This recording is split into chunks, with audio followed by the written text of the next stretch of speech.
Students, मैं वंदना तिवारी आज आपके लिए मेघालय बोर्ड द्वारा हिंदी के लिए कक्षा 9 की प्रस्तावित पुस्तक दीपशिखा भाग 1 के 8वें अध्याय झांसी की रानी की व्याख्या प्रस्तुत करने जा रही हूँ।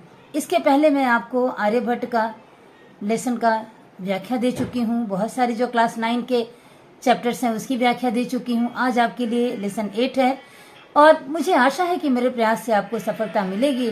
और अगर आपको भी लगती है कि सफलता मिलती है तो चैनल को लाइक कर लीजिए, सब्सक्राइब का बटन दबा लीजिए और अपने फ्रेंड्स को शेयर भी कर लीजिए, जिससे जो भी मैं वीडियो डालूं आप लोगों को मिल जाए और आपके फ्रेंड्स को और आपको परीक्षा में अच्छे नंबर मिल सकें। तो इस कामना के साथ मैं प्रारंभ करती हूँ झांसी की रानी लक्ष्मीबाई की व्याख्या। तो पहले मैं कविता का वाचन करूं। तो कविता इस प्रकार है। सिंहासन हिल उठे राजवंशों ने भ्रिकुटी तानी थी, बूढ़े भारत में भी फिर से आई नई जवानी थी। गुमी हुई आजादी की कीमत सबने पहचानी थी, दूर फिरंगी को करने की सबने मन में ठानी थी। चमक उठी सन 57 में वह तलवार पुरानी थी, बुंदेले हर बोलों के मुंह हमने सुनी कहानी थी। खूब लड़ी मर्दानी वह तो झांसी वाली रानी थी। कानपुर के नाना की मुंह बोली बहन छबीली थी, लक्ष्मीबाई नाम पिता की वह संतान अकेली थी। नाना के संग पढ़ती थी वह, नाना के संग खेली थी, बरसी ढाल कृपाण कटारी उसकी यही सहेली थी। वीर शिवाजी की गाथाएं उसको याद जवानी थी, बुंदेले हर बोलों के मुंह हमने सुनी कहानी थी।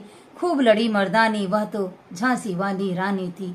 लक्ष्मी थी या दुर्गा थी वह स्वयं वीरता की अवतार, देख मराठे पुलकित होते उसके तलवारों की धार। नकली युद्ध व्यूह की रचना और खेलना खूब शिकार, सैन्य घेरना दुर्ग तोड़ना ये थे उसके प्रिय खिलवाड़। महाराष्ट्र कुल देवी उसकी भी आराध्य भवानी थी, बुंदेले हर बोलों के मुंह हमने सुनी कहानी थी। खूब लड़ी मर्दानी वह तो झांसी वाली रानी थी। हुई वीरता की वैभव के साथ सगाई, झांसी में ब्याह हुआ रानी बनाई लक्ष्मीबाई झांसी में। राजमहल में बजी बधाई खुशियां छाई झांसी में, सुबट बुंदेलों की बिरदावली सी वह आई झांसी में। चित्रा ने अर्जुन को पाया शिव से मिली भवानी थी, बुंदेले हर बोलों के मुंह हमने सुनी कहानी थी। खूब लड़ी मर्दानी वह तो झांसी वाली रानी थी। उदित हुआ सौभाग्य मुदित महलों में खुशहाली छाई, उदित हुआ सौभाग्य मुदित महलों में उजियाली छाई, किंतु कालगति चुपके चुपके काली घटा घेर लाई। तीर चलाने वाले कर में उसे चूड़ियां कब भाई, रानी विधवा हुई हाय विधि को भी दया नहीं आई। निसंतान मरे राजा जी रानी शोक समानी थी, बुंदेले हर बोलों के मुंह हमने सुनी कहानी थी। खूब लड़ी मर्दानी वह तो झांसी वाली रानी थी। अन्न बुझा दीप झांसी का तब डलहौजी मन में हर्ष आया, राज्य हड़प करने का उसने यह अच्छा अवसर पाया। फौरन फौजे भेज दुर्ग पर अपना झंडा फहराया, लावारिस का वारिस बनकर ब्रिटिश राज्य झांसी आया। अश्रुपूर्ण आंखों से देखी रानी हुई वीरानी, अश्रुपूर्ण रानी ने देखा झांसी हुई वीरानी थी, बुंदेले हर बोलों के मुंह हमने सुनी कहानी थी। खूब लड़ी मर्दानी वह तो झांसी वाली रानी थी। छिनी राजधानी दिल्ली की, किया लखनऊ पर अधिकार, कैद पेशवा था बिठूर में, हुआ नागपुर विघात। उदयपुर तंजौर सतारा कर्नाटक की कौन बिसात, जबकि सिंध पंजाब ब्रह्म पर अभी हुआ था वज्र निपात। बंगाले मद्रास आदि की भी यही कहानी थी, बुंदेले हर बोलों के मुंह हमने सुनी कहानी थी। खूब लड़ी मर्दानी वह तो झांसी वाली रानी थी। इनकी गाथा छोड़ चले हम झांसी के मैदानों में, जहाँ खड़ी है लक्ष्मीबाई मर्द बनी मर्दानों में। लेफ्टिनेंट वॉकर आ पहुंचा आगे बढ़ा जवानों में, रानी ने तलवार खींच ली द्वंद हुआ असमानों में। जख्मी होकर वॉकर भागा उसे अजब हैरानी थी, बुंदेले हर बोलों के मुंह हमने सुनी कहानी थी। खूब लड़ी मर्दानी वह तो झांसी वाली रानी थी। रानी बढ़ी कालपी आई कर 100 मील निरंतर पार, घोड़ा थक कर गिरा भूमि पर गया स्वर्ग तत्काल सिधार। यमुना तट पर अंग्रेजों ने फिर खाई रानी से हार, विजयी रानी आगे चल दी किया ग्वालियर पर अधिकार। अंग्रेजों के मित्र सिंधिया ने छोड़ी राजधानी थी, बुंदेले हर बोलों के मुंह हमने सुनी कहानी थी। खूब लड़ी मर्दानी वह तो झांसी वाली रानी थी। विजय मिली पर अंग्रेजों की फिर से नागिर आई थी, अब के जनरल स्मिथ सम्मुख था, उसने मुंह की खाई थी। कान्हा और मुद्रा सखियां रानी के संग आई थीं। युद्ध क्षेत्र में उन दोनों ने भारी मार मचाई थी। पीछे यूरोज आ गया, हाय घिरी अब रानी थी। बुंदेले हर बोलों के मुंह हमने सुनी कहानी थी। खूब लड़ी मर्दानी वह तो झांसी वाली रानी थी। तो भी रानी मार काट कर चलती बनी सैन्य के पार। किंतु सामने नाला आया, यह था संकट विषम अपार। घोड़ा अड़ा नया घोड़ा था, इतने में आ गए सवार। रानी एक शत्रु बहुतेरे होने लगे वार पर वार। घायल होकर गिरी सिंघनी उसे वीर गति पानी थी। बुंदेले हर बोलों के मुंह हमने सुनी कहानी थी। खूब लड़ी मर्दानी वह तो झांसी वाली रानी थी। रानी गई सिधार चिता, अब उसकी दिव्य सवारी थी। मिला तेज से तेज की वह सच्ची अधिकारी थी। अभी उम्र कुल 23 की थी, मनुज नहीं अवतारी थी। हमको जीवित करने आई बन स्वतंत्रता नारी थी। दिखा गई पथ सिखा गई हमको जो सीख सिखानी थी। बुंदेले हर बोलों के मुंह हमने सुनी कहानी थी। खूब लड़ी मर्दानी वह तो झांसी वाली रानी थी। तो इस तरह कविता का वाचन समाप्त होता है और इसकी व्याख्या मैं प्रारंभ करती हूँ। तो व्याख्या इस प्रकार है कि सिंहासन ही लुटे, राजवंशों ने भ्रिकुटी तानी थी। यह तब की घटना है जब अंग्रेजों का अत्याचार भारतीय पर इतना ज्यादा बढ़ गया था। भारत पर अंग्रेजों के शासन का इतना ज्यादा दबाव बढ़ गया था कि सारे राजा भी उनके अत्याचार से बिलबिला उठे थे और क्रोधित हो रहे थे और वे अंग्रेजों को यहाँ से मार भगाना चाहते थे। तो अंग्रेजों के उत्पात के कारण भारतीय राजाओं की तलवारें, जो अभी तक जंग लग रही थी, कोई काम नहीं हो रहा था, तलवारों का कोई इस्तेमाल नहीं हो रहा था, क्योंकि अंग्रेज हमारे देश में जो आए थे व्यवसाय के लिए, वो हमारे राज्य पर अधिकार कर हमारे भारत पर अधिकार करके उसका राजा बन बैठे थे। और हम भारतीयों पर ही जरूरत से ज्यादा अत्याचार जब करने लगे तो उनको भगाने के लिए पूरा संघर्ष किया गया। और यह संघर्ष राजाओं के जमाने से ही चलना शुरू हो गया, क्योंकि कुछ वर्ष शासन करने के बाद राजाओं को यह महसूस हुआ कि अंग्रेज हमारे ऊपर पूरी तरह से हावी हो गए हैं और हमारे लोगों को और हमको तकलीफें दे रहे हैं। तब सारे राजाओं की भ्रिकुटी टेढ़ी हो गई, यानी सारे भ्रिकुटी टेढ़ी होने का मतलब क्रोधित होना होता है। तो सारे राजा क्रोधित होने लगे और राजवंशों का जो सिंहासन था वो हिलने लगा था। अर्थात सारे राजवंश अंग्रेजों के खिलाफत करने के लिए भीतर भीतर बेचैन हो रहे थे। उनका मन विवल हो रहा था, बेचैन हो रहा था कि किस तरह अंग्रेजों को यहाँ से मारकर भगाया जाए। और बूढ़े भारत में भी राई फिर से नई जवानी थी और भारत जो बूढ़े व्यक्ति की तरह बिल्कुल निरुत्साही, बिल्कुल निष्क्रिय हो गया था। राजा पूरी तरह से अंग्रेजों के चंगुल में आकर एकदम राजाओं का कोई भी ताकत काम नहीं कर रहा था, बिल्कुल शक्तिहीन हो गए थे राजा। ऐसे शक्तिहीन राजा बेचैन होने लगे अंदर से अंग्रेजों की खिलाफत बगावत करने के लिए। और सारे राजाओं के अंदर एक ही तरह का क्रोध था, अंग्रेजों को किस तरह भगाया जाए, किस तरह उनसे छुटकारा पाया जाए। और सारे राजा जो कर्म से बूढ़े हो गए थे, यानी उनका काम कोई रह ही नहीं गया था, सारा काम संचालन सारा अंग्रेजी किया करते थे। हमारे राजा बिल्कुल बेकार हो चुके थे, निरुद्यमी हो चुके थे, कुछ काम उनके जिम्मे नहीं था, सारा निर्णय अंग्रेज लेते थे। तो इस तरह भारत पर अंग्रेजों ने पूरी तरह से शासन कर लिया था। और उस समय अंग्रेजों को भगाने के लिए भारतीय राजाओं के मन में कुलबुली सी मचने लगी, बेचैनी खलबली मचने लगी। इसी के लिए कहा गया कि बूढ़े भारत में फिर से आई नई जवानी थी। अर्थात जो राजा निष्क्रिय हो गए थे वो फिर से तलवार लेकर अंग्रेजों के खिलाफ खड़े होने के लिए बेचैन होने लगे थे। और गुमी हुई आजादी की कीमत सबने पहचानी थी। और सारे राजा जो उनकी आजादी स्वतंत्रता भारतीयों की जो गुम हो गई थी, तो राजा उस कीमत को पहचान रहे थे कि अरे हम तो अंग्रेजों को बिजनेस करने के, व्यवसाय करने के मद्देनजर इनको थोड़ा सा मौका क्या दिए, वो तो हमारे ऊपर हावी हो गए और हमारी आजादी में ही हमको खलल डालने लगे हैं। तो सारे राजा अपनी उस गुम हुई आजादी को पुनः पाना चाहते थे और उस आजादी की कीमत उनको पता चल गई थी। ये तो अंग्रेज हम लोग को पूरी तरह से गुलाम बनाकर उन्हीं का शासन हम पर चलता है। वो व्यवसाय करने आए थे लेकिन हमारे ऊपर सुप्रीम पावर बन गए हैं, हमारे ऊपर राजा बन गए हैं। तो सारे राजाओं ने, जो पुराने देशी राजा थे, जो छोटे छोटे राजा थे, अंग्रेजों के आने से पहले भारत छोटे छोटे राजाओं के अंडर में था। छोटे छोटे जगहों पे छोटे छोटे राजा शासन करते थे। उनका आपस में बड़ा विरोध हुआ करता था, जिसके कारण अंग्रेजों के आने से राजाओं के मन में ये लगा कि हम ताकतवर हो जाएंगे और उन्होंने अंग्रेजों को बिजनेस करने का, व्यवसाय करने का अपने राज्य में मौका दे दिया और अंग्रेज उसको पूरी तरह से घेर लेते हैं, छाप लेते हैं और भारत की शासन व्यवस्था पर पूरी तरह से हावी हो जाते हैं। और जब हावी हो जाते हैं तो उनको भगाने के लिए राजाओं के मन में हृदय बेचैन होने लगता है। उनकी तलवारें जो जंग लग गई थी वो तलवारें अब चमकने लगी हैं और राजाओं को फिर से पुनः अपना राज्य वापस पाकर फिर से शक्तिशाली होने की इच्छा जागृत होने लगी और दूर फिरंगी को करने की सबने मन में ठानी थी। और सारे राजाओं ने इन फिरंगियों को, अंग्रेजों को अपने देश से दूर भगाने की उन्होंने अपने मन में ठान लिया था। और 1957 में सबसे पहला गदर हुआ अंग्रेजों के खिलाफ भारत में। तो उसके लिए लाइन है कि चमक उठी सन 57 में वह तलवार पुरानी थी जो राजाओं की तलवार युद्ध के काम नहीं आती थी, पड़ी पड़ी जंग खा रही थी, क्योंकि अंग्रेजों का शासन हो गया था तो युद्ध की कोई आवश्यकता नहीं थी। तो राजाओं की जो तलवार पड़े पड़े जंग खा रही थी, मूर्छा लग रही थी, ये तलवार दोबारा चमकने लगी और सन 57 में सारी पुरानी तलवारों में धार दिया गया और पुनः अंग्रेजों का विरोध करने के लिए राजाओं ने अपने तलवारों में धार देना शुरू कर दिया, उनकी शान में चमक बढ़ाना शुरू कर दिया। और बुंदेलखंड के हरबोले कहते हैं, हरबोले का तात्पर्य होता है जो किसी की गाथा को गीत में गा गा कर सुनाते हैं।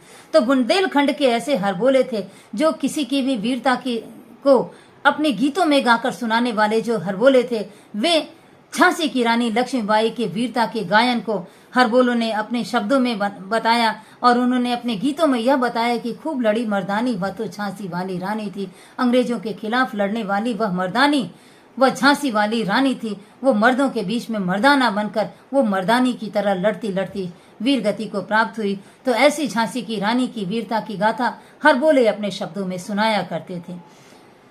कानपुर के नाना की मुंह बोली वहीं छबीली थी। कानपुर के नाना जो उनके रिश्ते में कुछ लगते थे, उनको बहन बहन कहते थे, वो छबीली नाम से झांसी की रानी को बुलाया करते थे। झांसी की रानी का एक नाम मन्नू था बचपन में, बाद में रानी लक्ष्मीबाई हुआ और नाना उनको छबीली बहन छबीली कहकर बुलाया करते थे। तो ये नाना भाई की छबीली बहन के नाम से जगत में प्रसिद्ध छबीली बहन जो झांसी की रानी बनी बाद में, वे छबीली लक्ष्मीबाई नाम पिता की वह संतान अकेली थी, अपने माता पिता की वह संतान अकेली संतान थी, लेकिन अत्यंत वीर थी, अत्यंत बहादुर थी। और उनका विवाह झांसी के राजा गंगाधर राव से हुआ था और तब वह झांसी की रानी लक्ष्मीबाई कहलाई। नाना के संग पढ़ती थी, वह नाना के संग खेली थी। उनके जो मुंह बोले भाई थे नाना, उनके साथ धुंधुराव पंत उनका नाम था, नाना धुंधुराव पंत, उनके साथ वो खेली पढ़ी और बड़ी थी, क्योंकि उनके पिता अपने एक मित्र के यहाँ इनको लेकर चले आए थे माँ की मृत्यु के बाद। तो ये नाना के साथ ही सारे पढ़ाई किया उन्होंने, सारी वीरता की चीजें सीखी, सारी युद्ध की कलाएं सीखी नाना फडणवीस के साथ, धुंधु पंत नाना के साथ, नॉट फडणवीस। तो धुंधु पंत के साथ इन्होंने खेला, जिनको कि नाना भाई कहते हैं, ये नाना भाई कहती थी। और नाना भाई के साथ ये बचपन में खेला कूदा करती थी और वीरता के सारी तीर तलवार चलाना सारा इन्होंने नाना भाई से सीखा था। और कहते कि बरसी ढाल कृपाण कटारी उसकी यही सहेली थी। और लक्ष्मीबाई की सबसे प्रिय सहेली वो किसी और चीज से नहीं खेलती थी, वो बरसी ढाल कृपाण कटारी इन्हीं चीजों से वो खेलती थी। और युद्ध की कलाओं में पूरी तरह से माहिर झांसी की रानी लक्ष्मीबाई थी। और वीर शिवाजी की गाथाएं उनको याद जबानी थी और शिवाजी की वीरता की कहानी उनको पूरी तरह से मुख से याद थी। और उसी वीरता के पथ पर चलती हुई झांसी की रानी लक्ष्मीबाई ने अपने अंदर उस वीरता का संचार किया और बरसी ढाल कृपाण कटारी इत्यादि चलाने में अत्यंत पारंगत हो गई। लक्ष्मी थी या दुर्गा थी, वह स्वयं वीरता की अवतार। बुंदेलखंड के हरबोले कहते हैं कि वह लक्ष्मी की अवतार थी या दुर्गा की अवतार थी, यह पता नहीं चलता है, लेकिन उनके अंदर जितनी अपार शक्तियां थी उनकी तुलना लक्ष्मी या दुर्गा से की जा सकती थी। वो स्वयं वीरता की अवतार थी, इतनी वीरता उनके अंदर थी कि वो वीरता की अवतार मानी जा सकती थी। देख मराठे पुलकित होते उनके तलवारों की धार। और जिस तरह वो तलवारबाजी में निपुण थी, युद्ध की कलाओं में निपुण थी, जब मराठा परिवार में गंगाधर राव के साथ उनका विवाह हुआ तो वहां के जो मराठे थे वो अपनी रानी की इस वीरता को देखकर, उनके तलवारों की चमक को देखकर अत्यंत पुलकित रहा करते थे, प्रसन्न रहा करते कि ऐसी रानी के रहते तो हमारे ऊपर कोई संकट आ ही नहीं सकता।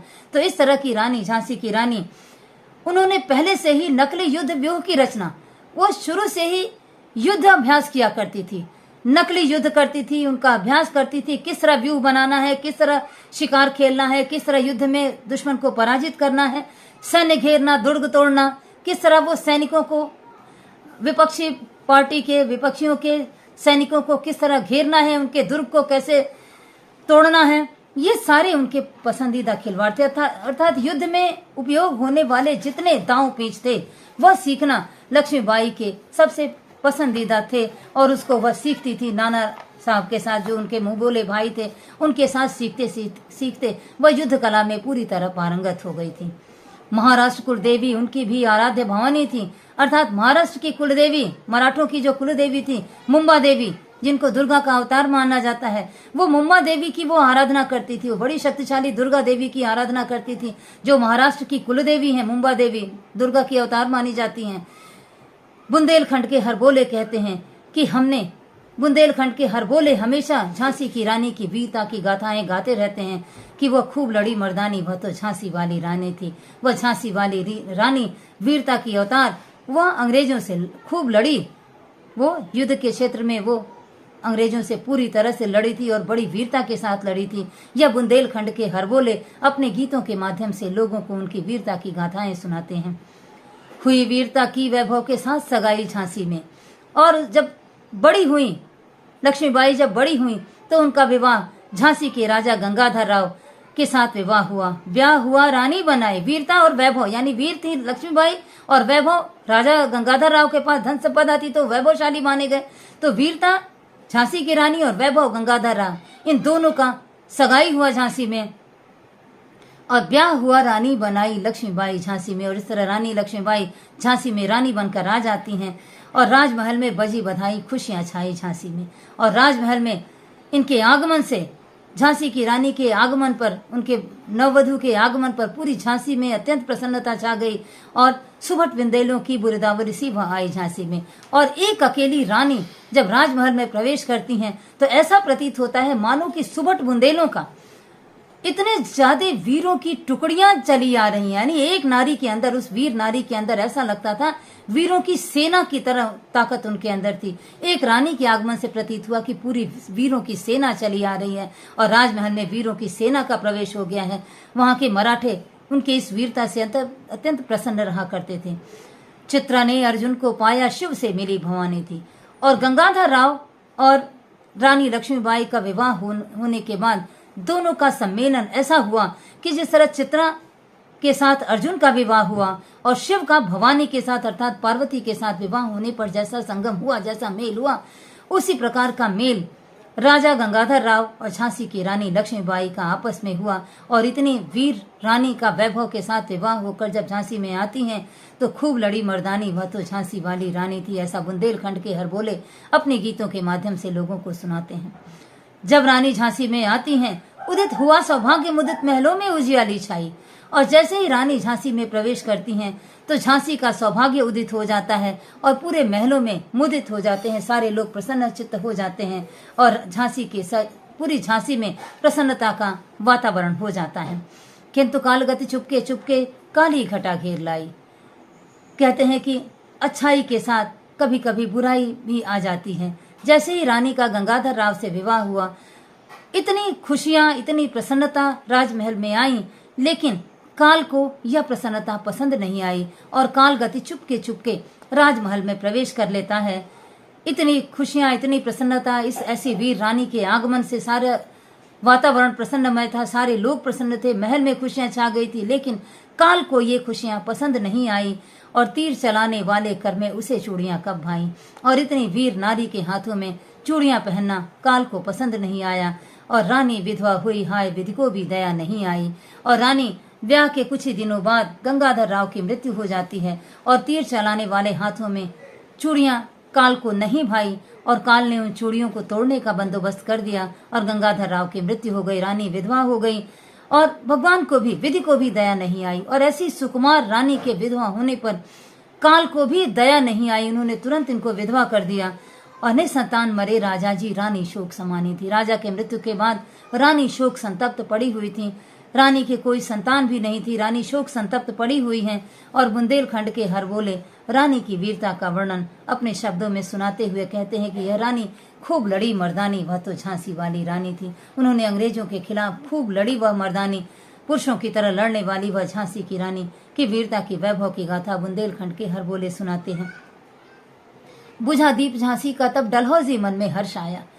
जब झांसी का दीप बुझ गया अर्थात गंगाधर राव की मृत्यु हो गई और रानी निसंतान राजा मर गए, रानी वैधव्य को पा गई, तो पूरे अंग्रेजों की सेना में इस बात के लिए बड़ी खुशी हो गई थी, क्योंकि डलहौजी की एक हड़प नीति थी जिसके अंतर्गत कोई भी राजा जब निसंतान मरते थे तो उनके राज्य को अंग्रेज अपने कब्जे में लेकर उनको हड़प लिया करते थे।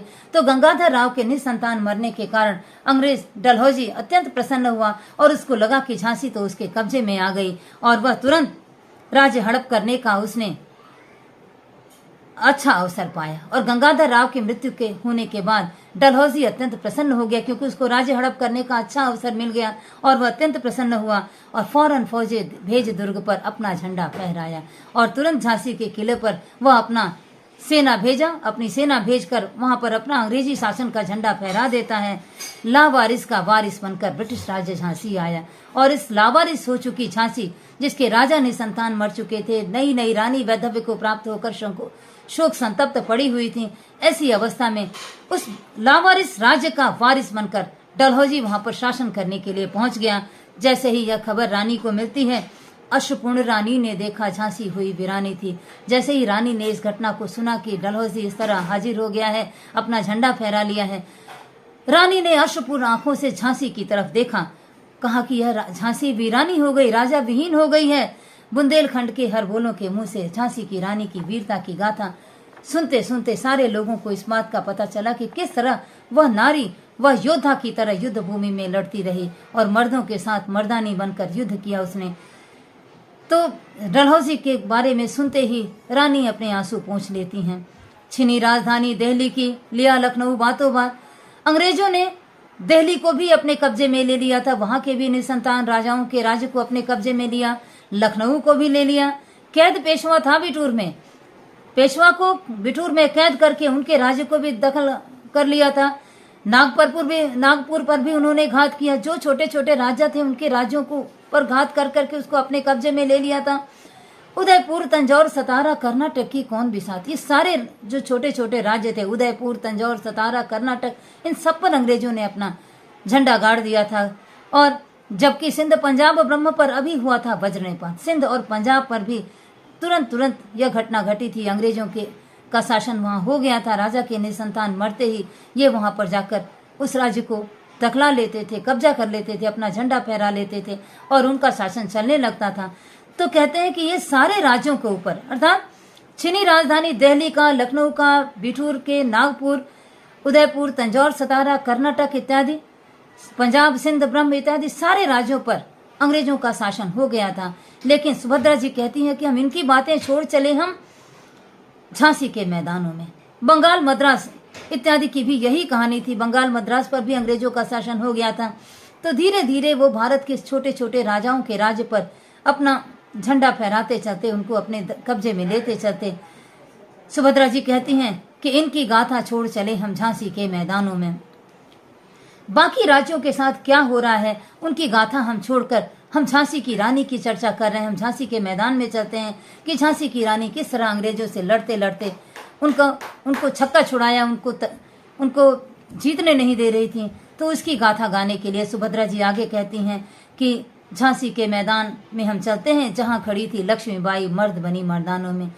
अंग्रेजों की सेना के विरुद्ध खड़ी होकर झांसी की रानी लक्ष्मीबाई मर्दों के बीच में मर्दाना बनकर उनके साथ युद्ध कर रही हैं। और अंग्रेजी सेना में लेफ्टिनेंट वॉकर आ पहुंचा, आगे बढ़ा जवानों में, और लेफ्टिनेंट वॉकर अपनी सेना लेकर रानी से लड़ने के लिए आगे बढ़ता है और रानी ने तलवार खींच ली। युद्ध हुआ आसमानों में और जब वॉकर आगे बढ़ता है तो रानी ने अपनी तलवार खींच ली और दो असमान व्यक्तियों में युद्ध होता है। असमान यानी जो दोनों बराबर नहीं थे, स्त्री और पुरुष दोनों की शक्ति एक बराबर नहीं होती है। लेकिन ऐसे इस युद्ध की स्थिति में झांसी की रानी लक्ष्मीबाई लेफ्टिनेंट वॉकर के खिलाफ तलवार खींच लेती हैं, उनसे लड़ाई करने लगती हैं। दोनों में बराबरी नहीं थी, वीरता में, शरीर में की ताकत में बराबरी नहीं थी। फिर भी रानी ने वॉकर के खिलाफ अपना तलवार खींच लिया, जख्मी होकर वॉकर भागा। और इस तरह उन्होंने झांसी की रानी ने तलवार से वार किया कि वॉकर जख्मी होकर भाग चलता है। लेफ्टिनेंट वॉकर जो आगे बढ़कर रानी के साथ लड़ने आया था वह जख्मी होकर भाग चलता है। और वो अजीब हैरान हो गया था कि किस तरह एक महिला से मुझे हार कर भागना पड़ रहा है और बुंदेलखंड के हरबोले अपनी रानी की वीरता की गाथा अपनी गीतों के माध्यम से सबको बताते हैं कि किस तरह वह झांसी की रानी युद्ध भूमि में मर्दों के साथ बराबरी में लड़ रही है।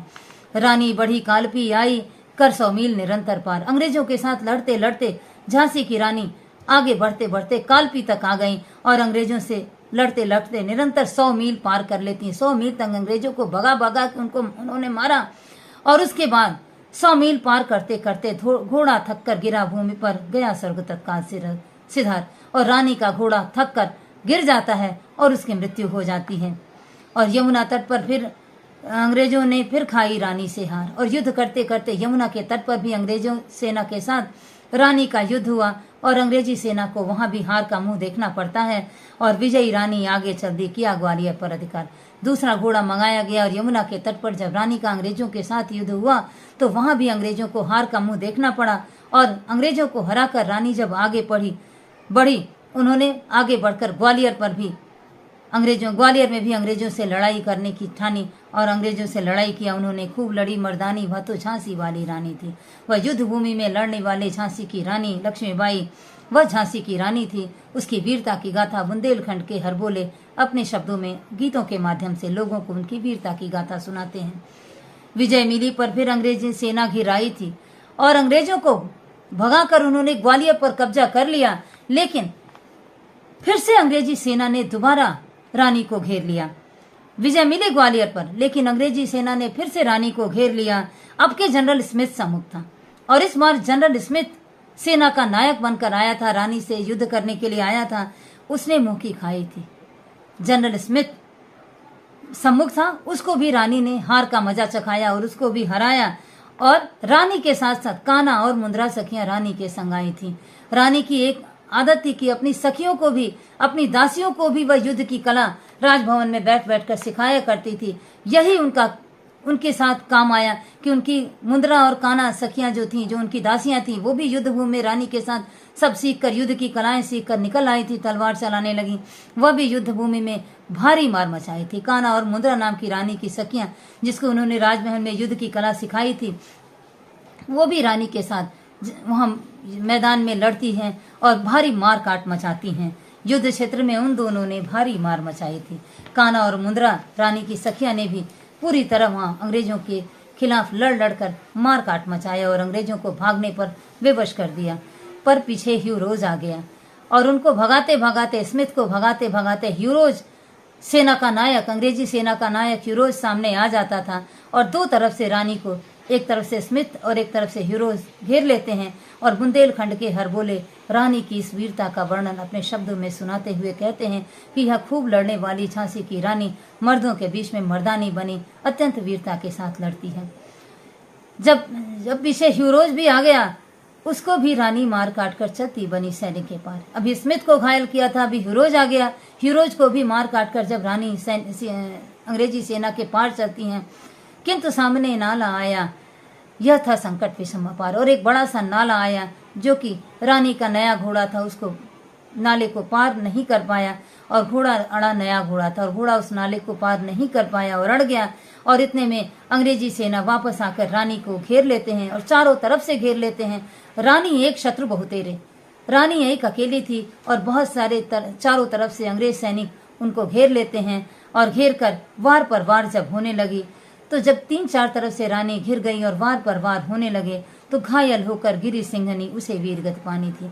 और उस तरह 2-3 तरफ से अंग्रेजी सेना से लड़ते लड़ते रानी वीरगति को वहीं प्राप्त हो जाती हैं। और बुंदेलखंड के हरबोले अपनी रानी की वीरता की गाथा अपने शब्दों में लोगों को सुनाते हुए कहते हैं कि किस तरह वीरता की यह प्रतिमूर्ति युद्ध क्षेत्र में झांसी के मैदान में लड़ते लड़ते शहीद हो जाती है और मृत्यु को प्राप्त हो जाती है। लोगों को अपने गीतों के द्वारा सुनाते हुए आगे कहते हैं कि रानी गई सिधार चिता, अब उसकी दिव्य सवारी थी। अर्थात रानी अब मृत्यु को प्राप्त हो गई और चिता अब उसकी सवारी थी। अब धरती पर से उसका शरीर ऊपरी आत्मा हो गई, मृत्यु को प्राप्त हो गई। और चिता पर जब उनका शरीर रखा गया तो चिता की अग्नि और दिव्य आत्मा की ज्वाला जब दोनों मिले, झांसी की रानी का तेज और चिता की ज्वाला की ये आग जब दोनों की तेजी आपस में मिली, तो वहां पर एक अजीब सा वातावरण पैदा हो गया और ऐसा तेज पैदा हुआ। दोनों तेज, रानी की तेजी और आग की तेजी मिलकर एक अजीब सा दिव्यतम स्वरूप वहां पैदा हो जाता है और रानी चिता में भस्मीभूत हो जाती हैं। अभी उम्र कुल 23 की थी, ज्यादा उम्र भी नहीं हुई थी। रानी 23 वर्ष की थी और कहते हैं कि मनुज नहीं अवतारी थी। वह मनुष्य नहीं थी, वो कोई अवतारी थी, कोई देवी थी, जो दुर्गा थी या लक्ष्मी थी, क्या थी, उनके अंदर जितनी शक्ति थी वह दैवीय लगती थी। तो ऐसी दैवीय शक्ति की मालकिन रानी लक्ष्मीबाई वीरता के साथ लड़ते लड़ते अंग्रेजों के साथ शहीद हो जाती हैं और मृत्यु को प्राप्त हो जाती हैं। बुंदेलखंड के हरबोले कहते हैं कि झांसी की वह रानी किस तरह वीरता के साथ अंग्रेजों से लड़ते लड़ते अंग्रेजों को कितना परास्त किया और मर्दों के बीच में लड़ते लड़ते वीर गति को प्राप्त हुए। कहते हैं हर बुंदेलखंड के हरबोले कि दिखा गई पथ सिखा गई हमको जो सीख सिखानी थी, और अपनी वीरता के द्वारा उन्होंने वह सीख हमें सिखा दिया जो हमको करना था और उनके द्वारा दिखाए गए पथ पर हमें चलना था। और वो जो हम लोग को सीख थी कि अंग्रेजों को भी हम पराजित करेंगे, ऐसा सीख हमको सिखा गई। और बुंदेलखंड के हरबोले अपनी रानी की वीरता का वर्णन सुनाते हुए लोगों को अपने गीतों में बताते हैं। इस तरह हमारी व्याख्या कंप्लीट होती है। मुझे आशा है आपको समझ में आ गया होगा। धन्यवाद।